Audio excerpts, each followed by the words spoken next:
in terms of those defenders and the same system and style, fine, they didn't have a lot of those players from injury today. Yeah. But you see him staying, and you see him basically making that system the mold of Morocco going forward.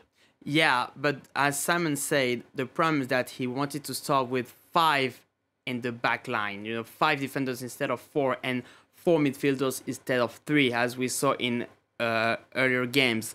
So that was a problem. He gambled, obviously, because he tried. He knew that Agard was not so sure, and he put Agard into the starting lineup at first. But once the game started, oh, where is Naif Agard? He's nowhere. He's on the bench, because we knew that he couldn't be able to play. And Saïs, after like less than 20 minutes, he went out of the pitch. So the problem is that when you send those signs to the opponent, to the opponents, they knew that they will be weaker behind. And El Yamik had a decent World Cup, but Dari, we have to say it, he was maybe too weak mentally to be at that level of competition. That's why they were weaker behind, and as they conceded one early goal, and then even if they have some opportunities late in the first half, because we saw El Yamik creating like a bicycle shot, but at the end they couldn't score, and then France put the final straw. And France with the final straw there. But let's just talk about Morocco again quickly, Simon.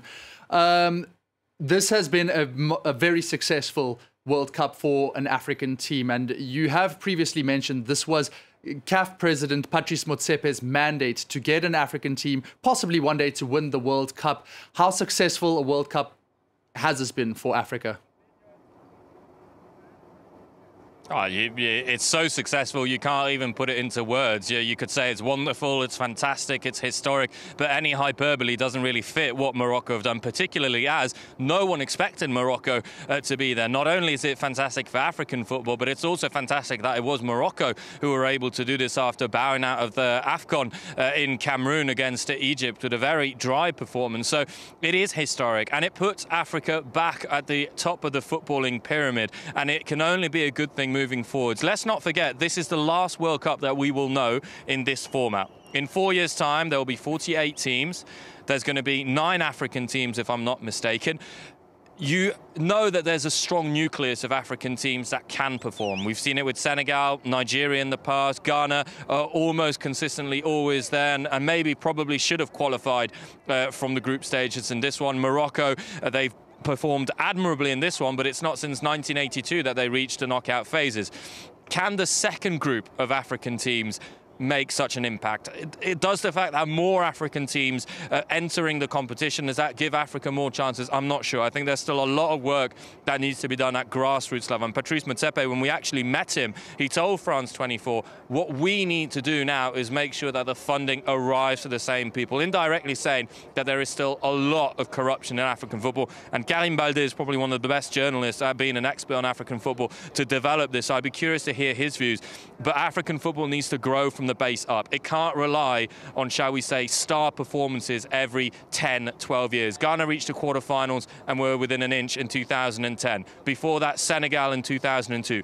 If Africa wants to stay at the top of the pyramid, they can't turn up every 8, every 12 years. Every tournament, every time they have a chance, they have to at least get 2 teams in the quarterfinals from now on.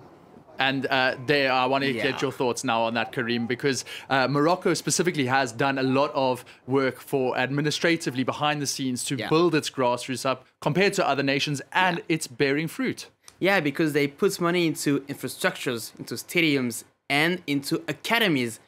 So many of those players, some of them come from European sides, but some of them come from Moroccan academies. I can take, for example, El Yamik. I can take other examples with Dari. I can quote as well some of the players such as Naif Agard, who was missing tonight. But yeah, they come from those academies, and we see the result tonight. This is not only a question of bringing some foreigners, that shouldn't be the good word, but players who are born and raised abroad and say, okay, we just want to have a dream team with those players. No, you have to have players, you have to develop players. And I will take another example quickly about Senegal. They have a good team, but their league, their domestic league. This is just shameful to see that they couldn't even put their clubs into African competitions such as the Champions League for years and years and years. Even the Guinean league is better than the Senegalese league. You know, that's not normal. They have some great performance. They're African champions, but they have to do more inside their country, within their borders, to put money into the good people, into the good clubs as well, to develop local football. That's one of the key to allow African football and to allow African teams to go further, not only, as Simon said, like every 8 or every ages. No, to have every 4 years African teams going into the quarterfinals or semifinals of the World Cup. Well, we will certainly hold our breaths and see if it will be the case that we will get at least 2 quarterfinalists from Africa in each World Cup to follow.